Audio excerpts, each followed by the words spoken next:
What's cooking, everybody? It's Door, and in this walkthrough we will be taking a look at the agricultural research side quest in No Man's Sky.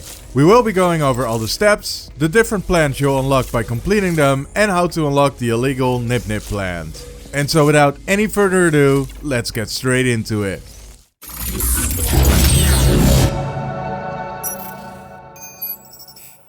The agricultural research side quest begins when you place the agricultural terminal, which is unlocked in step 4 in the expanding the base side quest. After placing it, you will be tasked with hiring a farmer from a GAG dominated system. Do so, return to your base and interact with the farmer to receive the blueprint for gut rot flour, as well as the blueprints for the small and large hydroponic tray.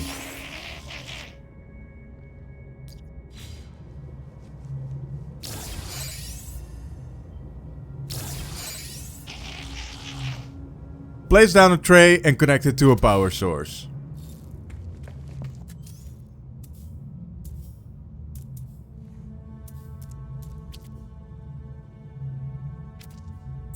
To be able to plant the gut rot flour, you need Fecium, which is easily acquirable by refining Mordite, gathered by killing wildlife. After you've planted the gut rot flour, you need to give the farmer 25 Fecium. This does not have to be harvested, so make sure you always gather more than you need. This way you can skip waiting for the plants to grow, which in the gut rot flower's case is 4 real life hours. The farmer will reward you with the blueprint for frostwort. To be able to plant frostwort, you will need to harvest diorite and frost crystal, both found on ice planets. I would advise to go to your discoveries tab in the menu to see if you already discovered one you can return to. Harvest some frost crystal from frostwort and mine some dioxide. Return to your base to plant the frostwort, which takes an hour to grow, and hand in 50 frost crystal. The farmer will reward you with the blueprint for solar vine. For solar vine, you need to harvest selenium and phosphorus. You will need to travel to a scorched planet to be able to gather the materials. Return to the base and plant the solar vine. The grow time for solar vine is 16 hours, so make sure to bring some extra 50 selenium to immediately advance and unlock the fungal cluster.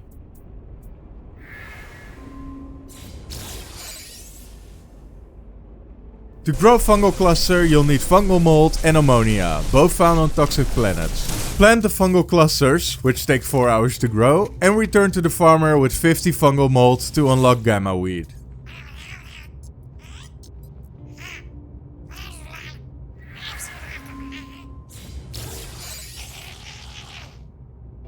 For gamma weed, harvest gamma root and uranium from a radioactive planet. Plant the gamma weed, for which the grow time is also 4 hours, and hand in 50 gamma root.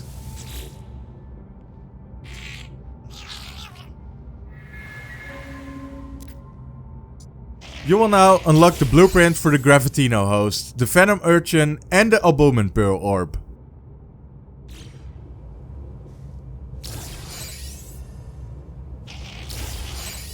To be able to advance to the next step, you will only need to plant the Gravitino host and hand in 1 Gravitino ball.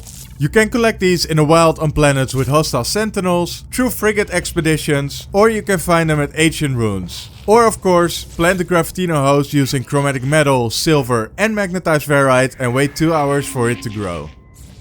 When you've handed in the Gravitino ball, you will be rewarded with the blueprint for the Echino cactus. Find a barren planet and gather some pyrite and more than enough cactus flesh, as the Echino cactus takes 16 hours to grow. While we're harvesting, I want to ask you to please leave a like and or a comment if you found this video helpful in any way. And don't forget to subscribe to be informed on all things No Man's Sky, from beginner's guide to amazing starships and anything in between. Return to your base and plant the Echino cactus. Hand in 100 cactus flesh to receive the Star Bramble blueprint.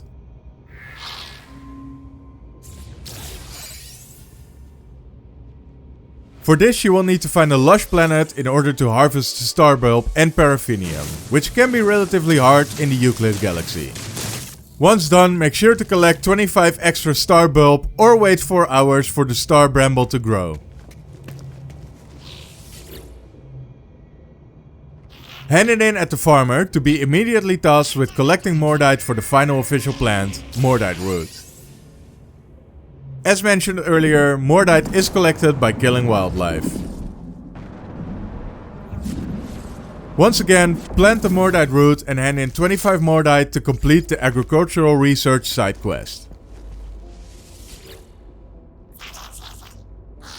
As mentioned in the beginning of the video, there is one more plant to unlock, and that's the illegal NipNip plant. It is available for purchase on the anomaly, but you can also unlock it for free by finishing your first additional floral samples repeatable quest for the farmer. But before we go into that, I want to take a look at the standing planter. To be able to unlock this, you will have to unlock the potted plant decorational item first.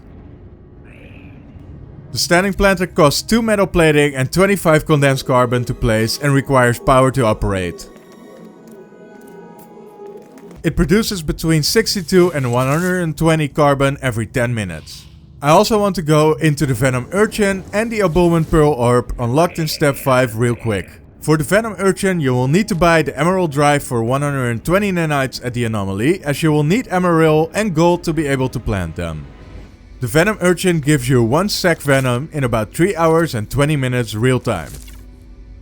For the Abulman Pearl Orb, you will need the Indium Drive for the price of 200 nanites. Collect some Indium and Paraffinium and plant the Abulman Pearl Orb to be rewarded with 1 Abulman Pearl every 2 hours. Now back to unlocking the NipNip plant. After about 24 to 48 hours of completing the agricultural research side quest, the farmer will task you with collecting additional floral samples. You need to hand in a sample of one of the plants, so just harvest the plant needed and hand it in. Completing this mission the first time will unlock the blueprint for NipNip, as well as reward you with delicate flora. You can repeat this mission after 24 real-time hours have passed, with delicate flora of random rarity as a reward. To be able to grow the NipNip plant, you are going to need Fecium and NipNip buds. Easiest way to get some would be via the missions at the Nexus, via black market traders, or by finding a player's farm via the No Man's Sky coordinates exchange. And that was all for this walkthrough. Which plant took you longest to get? And are you planning on starting a secret NipNip farm somewhere? Let me know in the comments down below, and I hope to see you in the next video. Thank you so much for making it this far into the video. If you like it, make sure to leave a thumbs up and let me know in the comments down below. If you really did, please subscribe. And if not, well, I hope I get to convince you in the next video.